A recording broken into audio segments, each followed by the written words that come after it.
ফ্যাসিবাদের পতনের পর দেশের মানুষ বুক ভরে শ্বাস নিতে পেরেছে বললেন তারেক রহমান। ভালো পরিবর্তনের জন্য অবদান রাখতে সবার প্রতি আহ্বান। আগের নির্বাচনগুলোতে দায়িত্ব পালন করা কাউকে আগামী নির্বাচনে দায়িত্ব দেয়া হবে না, রংপুরে বললেন সিইসি। ঢাকা বিশ্ববিদ্যালয়ের হলে ছাত্র রাজনীতি বন্ধ থাকবে, শিক্ষার্থীদের বিক্ষোভের মুখে প্রশাসনের ঘোষণা।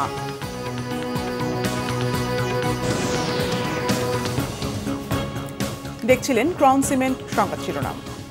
এবারে বিস্তারিত।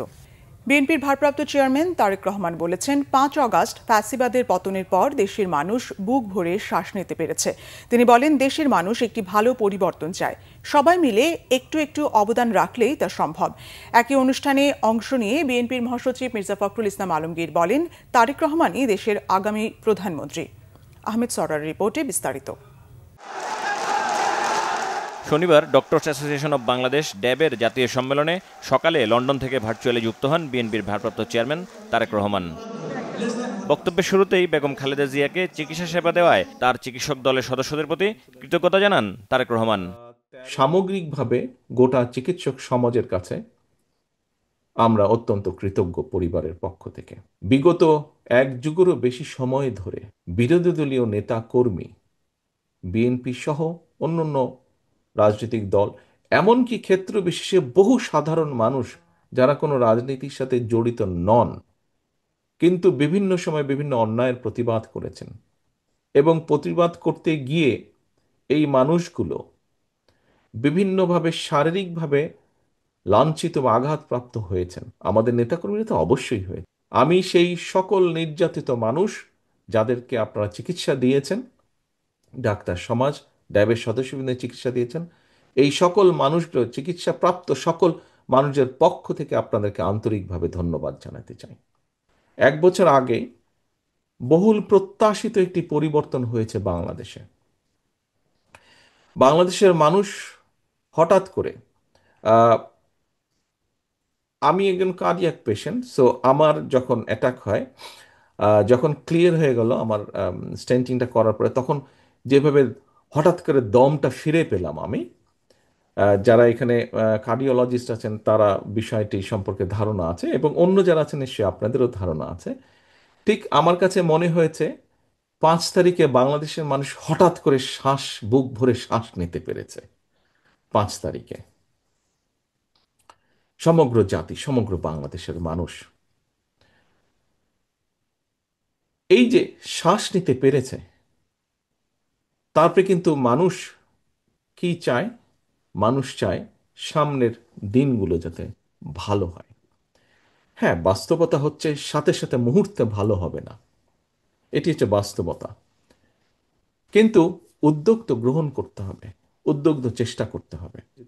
বিএনপির ভারপ্রাপ্ত চেয়ারম্যান বলেন, দেশের মানুষ পরিবর্তন চাচ্ছে, সেই লক্ষ্যেই বিএনপি জাতির সামনে 31 দফা দিয়েছে। নেতৃবৃন্দ, শুধু একটি রাজনৈতিক দল বা শুধু একটি সরকারের পক্ষে সম্ভব নয়। হ্যাঁ, সরকার অবশ্যই, যারা সরকারে থাকবে তাদেরকে অবশ্যই সহযোগিতা করতে হবে, তাদেরকে গাইডলাইন দিতে হবে, সর্বপ্রথম সহযোগিতা পরিবেশ তৈরি করতে হবে। বাট পরিবেশটিকে রক্ষা করতে হলে সকল কিছু যদি তৈরি করতে হয়, আমাদের সকলকে একসাথে কাজ করতে হবে। বাংলাদেশের মানুষের সামনে যে প্রত্যাশা জেগে উঠেছে, শুধুমাত্র জুলাই আগস্টে 1,500 এবং গত 15 বছরে কয়েক হাজার যে মানুষ গুম খুনের শিকার হয়েছে, হাজার লক্ষের কাছাকাছি মানুষ গত 15 বছর এবং জুলাই আগস্ট সহ যে আহত হয়েছে, বিভিন্নভাবে আহত হয়েছে, এই মানুষগুলোর প্রত্যাশা আমরা সকলে মিলে যদি পূরণ করতে সক্ষম হই, তাহলেই আমরা আমাদের প্রত্যাশার বাংলাদেশ গড়ে তুলতে পারবো। এখানে আমাদের প্রত্যেকটি মানুষকে একটু করে হলেও কন্ট্রিবিউট করতে হবে এবং আমরা সেটা পারবো। সম্মেলনে বিএনপি মহাসচিব মির্জা ফখরুল ইসলাম আলমগীর বলেন, দীর্ঘ সংগ্রামের পর মানুষ পরিবর্তনের দিকে তাকিয়ে আছে। আজকে আমাদের ভারপ্রাপ্ত চেয়ারম্যান মহোদয় নয়, আমাদের ভবিষ্যৎ নেতা, ভবিষ্যৎ কাণ্ডারি, ভবিষ্যতের আমাদের প্রধানমন্ত্রী আজকে এখানে বসে আছে। আমি তার দৃষ্টি আকর্ষণ করতে চাই। আমাদের দেশে আমরা এই যে পারস্পরিক হিংসা, জিজ্ঞাসা, আপনার এর মধ্য দিয়ে যে একটা কালচার তৈরি করেছি, এই কালচারটা আমাদেরকে ধ্বংস করে দিচ্ছে। আমরা দেখতে চাই যে বাংলাদেশে শুধুমাত্র একটি গণতান্ত্রিক ব্যবস্থা নয়।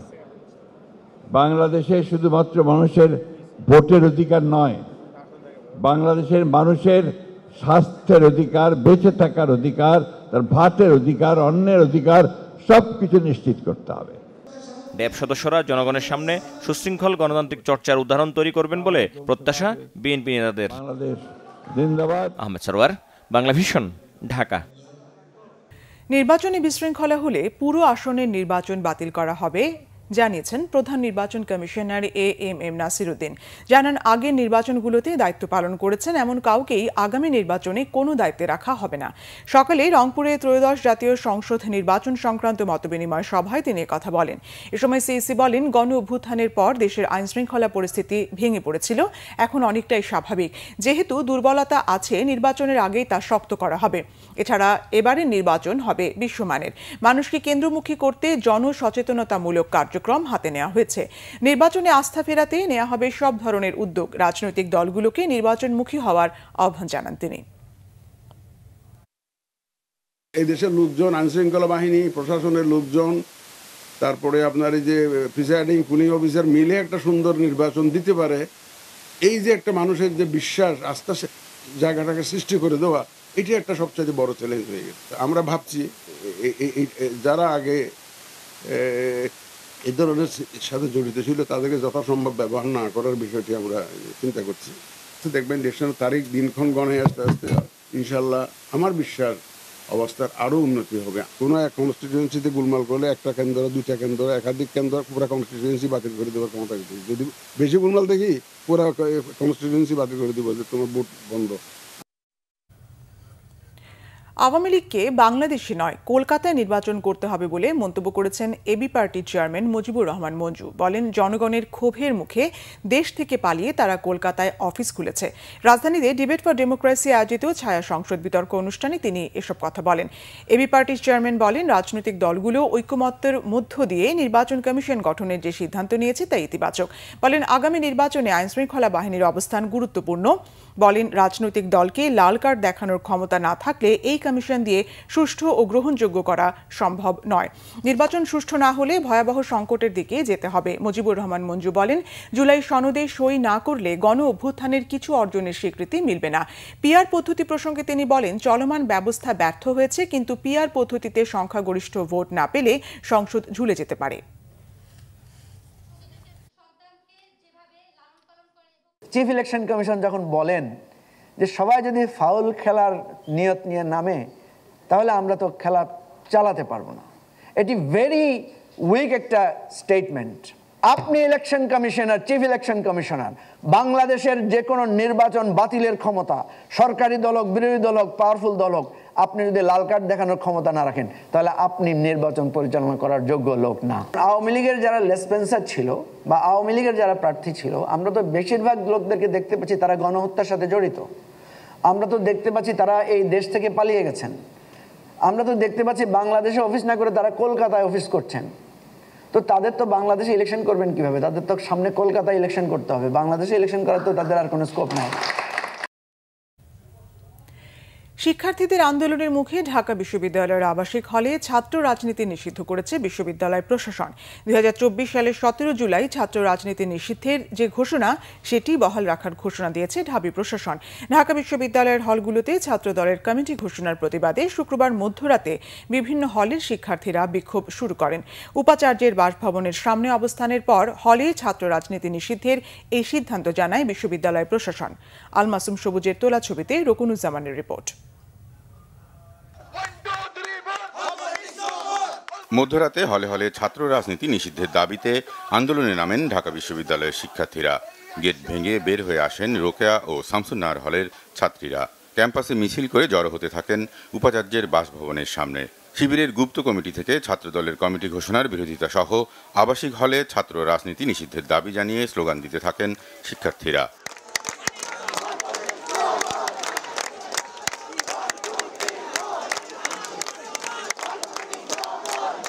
এ বিষয়ে প্রশাসনের সুস্পষ্ট ঘোষণার দাবি জানান তারা। গুপ্ত কমিটি প্রকাশ্যে এনে বিলুপ্তিকরণ এবং কমিটি দিয়ে ডাকসু বন্ধের পয়তারা করাকে নিষিদ্ধ করতে হবে। কালচার যেন ঢাকা বিশ্ববিদ্যালয়ের কোনো হলগুলোতে ফিরে না আসে, আমাদের সেই জায়গায় স্পষ্ট অবস্থান। মূল দাবিটা হচ্ছে হল এবং একাডেমিক এরিয়ায় একদম পুরোপুরিভাবে ছাত্র রাজনীতি নিষিদ্ধ করতে হবে। আমাদের হলে কোনো ধরনের ছোট দল, বড় দল, বাম দল, ডান দল, রাজনৈতিক কোনো ধরনের রাজনৈতিক দল থাকতে পারবে না। আমরা চাই সাধারণ শিক্ষার্থীরা আমরা সে হলে অবস্থান করি। আমাদের সবার পরিচয় একটা হবে, আমরা সাধারণ শিক্ষার্থী।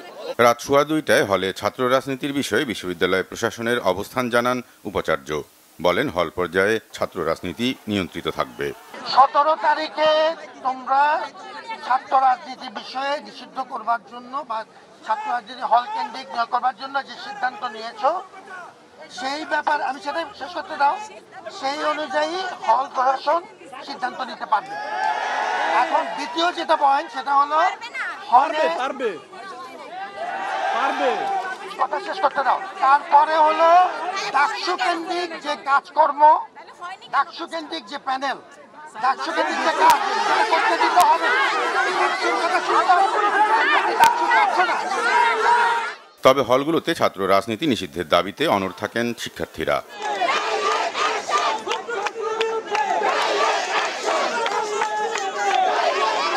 পরে বিশ্ববিদ্যালয়ের উপাচার্যের উপস্থিতিতে হলে ছাত্র রাজনীতি বন্ধ রাখার ঘোষণা দেন প্রক্টর সাইফুদ্দিন আহমেদ।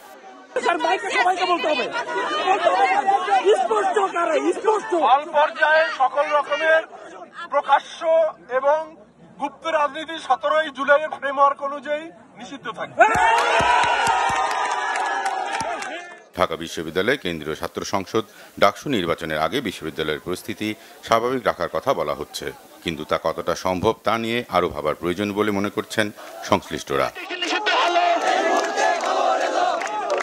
রকুনুজ্জামান, বাংলা ভিশন, ঢাকা। গাজীপুরের সাংবাদিক আসাদুজ্জামান তুহিন হত্যার ঘটনায় 7 আসামিকে গ্রেপ্তার করেছে আইনশৃঙ্খলা বাহিনী। দ্রুত সময়ে আসামিদের সাজা নিশ্চিতে কাজ করার কথা জানিয়েছেন DMP commissioner doctor Nazmul Karim Khan. গতরাতে বিভিন্ন এলাকায় অভিযান চালিয়ে পাবনা চাটমোহরের ফয়সাল হাসান, কুমিল্লার হোমনা শাহজালাল এবং সুমন নামে একজনকে গ্রেপ্তার করে পুলিশ। এর আগে হত্যাকাণ্ডের সিসিটিভি ফুটেজ দেখে মিজান ওরফে কেটু মিজান, তার স্ত্রী গোলাপি, আল আমিন ও স্বাধীনকে গ্রেপ্তার করা হয়। গাজীপুর মেট্রোপলিটন পুলিশ কমিশনার জানান, হানি ট্র্যাপের মাধ্যমে ছিনতাইয়ের ঘটনার ভিডিও করতে গিয়ে হত্যাকাণ্ডের শিকার হন সাংবাদিক তুহিন। পোস্টমর্টেম রিপোর্ট পেলে 15 দিনের মধ্যে চার্জশিট দেওয়ার কথা জানান তিনি।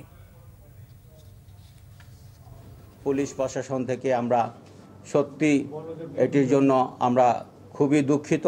এটি আমাদের কিছুটা হলেও ব্যর্থতা অবশ্যই আছে। আমরা প্রিভেনশন কাজটি নিশ্চয়ই সুচারুভাবে করতে পারিনি, আরও সুচারুভাবে দিতে পারিনি। আমরা এরপরে চেষ্টা করেছি ভিডিও ক্লিপ দেখে আমরা তাদের ক্রিমিনালকে চিহ্নিত করতে। আমরা 8 জন ক্রিমিনালকে ভিডিও ক্লিপ দেখে আমরা শনাক্ত করতে পেরেছি।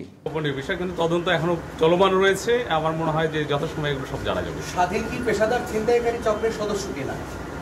স্বাধীন যতটুকু তার কথাই বলেছে, সে হচ্ছে বাস ড্রাইভার। সে 8-9 বছর ধরে এখানে আছে এবং যেভাবে গ্রুপের সাথে আছে তা আমার তো মনে হচ্ছে যে সে একটা গ্রুপের সদস্য আর কি। যুব ও ক্রীড়া মন্ত্রণালয়ের উপদেষ্টা আসিফ মাহমুদ সজীব ভূঁইয়া বলেছেন, দেশের প্রতিটি উপজেলায় মিনি স্টেডিয়াম নির্মাণ করা হবে। দুপুরে নাটোর থেকে দেশের 14টি মিনি স্টেডিয়াম উদ্বোধন শেষে জেলা পরিষদ অডিটোরিয়ামে এসব কথা বলেন তিনি। উপদেষ্টা আসিফ আরও বলেন, অন্তর্বর্তীকালীন সরকার তরুণদের আর্থিক সহযোগিতা থেকে শুরু করে সব ধরনের সহযোগিতা দেবে। এজন্য যুব ও ক্রীড়া মন্ত্রণালয়, আইসিটি মন্ত্রণালয় যুক্ত হয়ে একযোগে কাজ করে যাচ্ছে বলেও জানান উপদেষ্টা। এর আগে রাজশাহীতে পল্লী উন্নয়ন ও সমবায় মন্ত্রণালয়ের অধীনে বাস্তবায়নাধীন 12টি প্রকল্প উদ্বোধন করেছেন উপদেষ্টা আসিফ মাহমুদ সজীব ভূঁইয়া।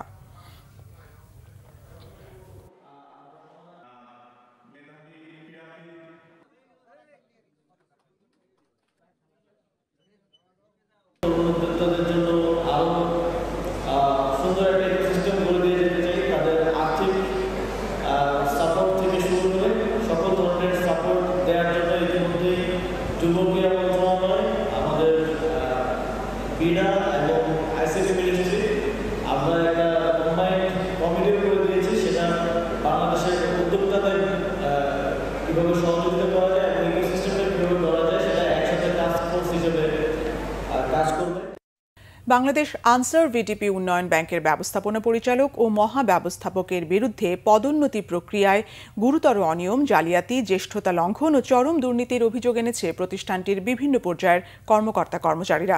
শনিবার সকালে জাতীয় প্রেস ক্লাবের সামনে মানববন্ধন করেন পদবঞ্চিত কর্মকর্তা-কর্মচারীরা। তারা অভিযোগ করেন, অ্যাসেট কভার রেশিও বা এসিআর খারাপ থাকা ব্যক্তিদের ঘষামাজা করে ঘুষ বাণিজ্যের মাধ্যমে এসও থেকে পিও পদে পদোন্নতি করা হয়। একই সঙ্গে এসিআর খারাপ থাকা ও নানা অভিযোগ থাকার কারণে বাছাই কমিটির কর্তৃক প্রথমে বাদ দিলেও পরবর্তীতে ঘুষের মাধ্যমে পদোন্নতি দিয়ে একই ব্যক্তিকে আবার পুরস্কার দেওয়ার অভিযোগও করেন তারা। পদোন্নতি বঞ্চিত ভুক্তভোগীরা আরও বলেন, এসবের সঙ্গে পদোন্নতি কমিটি জড়িত। অবিলম্বে এসব কমিটি পুনর্গঠন, যোগ্য ও জ্যেষ্ঠ কর্মকর্তাদের পদোন্নতি নিশ্চিত সহ দুর্নীতিবাজ এমডি ও ডিএমডিদের দ্রুত অপসারণের দাবি জানান তারা। পাওনাকৃত অর্থ ফেরতের দাবিতে দ্বিতীয় দফা মানববন্ধন করেছে ই-কমার্স প্রতিষ্ঠান কিউকম এর ভুক্তভোগী গ্রাহকরা। শনিবার সকালে জাতীয় প্রেস ক্লাবের সামনে 1.5 শতাধিক ভুক্তভোগী গ্রাহক মানববন্ধনে অংশ নেন। এ সময় তারা অভিযোগ করেন, ই-কমার্স প্রতিষ্ঠান কিউকম এর সিইও রিপন মিয়া এবং তানভীর ফ্যাসিস্ট আওয়ামী লীগের ছত্রছায়া থেকে গ্রাহকদের 650 কোটি টাকা প্রতারণার মাধ্যমে আত্মসাৎ করেছে। তারা জানান, অনলাইনে পণ্যের অর্ডারের মাধ্যমে গ্রাহকদের থেকে টাকা আত্মসাৎ করে প্রতারক রিপন ও তার সহযোগীরা। অভিযুক্তরা টাকা রিফান্ডের নামে গ্রাহকদের সঙ্গে 4 বছর ধরে প্রতারণা করে আসছে বলেও জানায় ভুক্তভোগীরা। কিউকম এবং পোস্টার গেটওয়েতে গ্রাহকদের আটকে থাকা টাকা অনতিবিলম্বে ফেরত ও প্রতারকদের গ্রেফতার করতে সরকারি হস্তক্ষেপের দাবি জানিয়েছে ভুক্তভোগীরা। কাপড়ের কাপড় পরার উদ্দেশ্য একটাই, সেটা হচ্ছে রিপন আমাদেরকে যেভাবে জিম্মি করে রেখেছে, এটা থেকে আমাদের মৃত্যু একই সমান। সাথে কথা বলা যে 5 বছর অতিবাহিত হয়ে গেল, আমরা এই সাধারণ মানুষগুলো আজকে পথে পথে। রিপনের শত শত ওয়ারেন্ট থাকার পরও থানা থেকে কোনো প্রকার গ্রেফতার করা হচ্ছে না। গত 5 বছর যাবৎ রিপন মিয়া আমাদেরকে ঝোলাচ্ছে যে টাকা দিব, আজ দিব, কাল দিব, আমাদেরকে বিভিন্নভাবে প্রলোভন দেখাইছে, কিন্তু টাকা সে দেয় না। আমাদের এখন একটাই দাবি, আমরা যে মামলাগুলো করছি এবং সরকারিভাবে পদক্ষেপ নিয়ে রিপন মিয়ার কঠোর সাজা চাই আমরা। সংবাদ শেষ করব ক্রাউন সিমেন্ট শিরোনামগুলো আরেকবার জানিয়ে।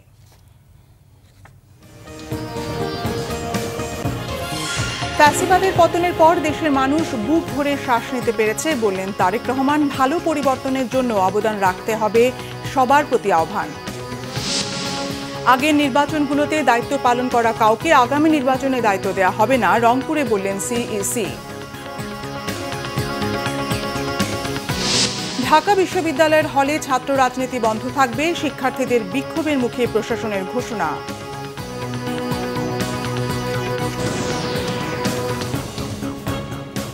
এ ছিল এখনকার মতো। পরের সংবাদ বিকেল 4টায়। এর আগে 3টায় রয়েছে নিউজ টপ 10, দেখার আমন্ত্রণ রইল। এছাড়া বাংলাভিশন সংবাদ ও সংবাদ সংশ্লিষ্ট অনুষ্ঠান দেখতে ভিজিট করুন www.bvnews24.com ও facebook.com/banglavision news এবং সাবস্ক্রাইব করুন youtube.com/banglavision news। ধন্যবাদ।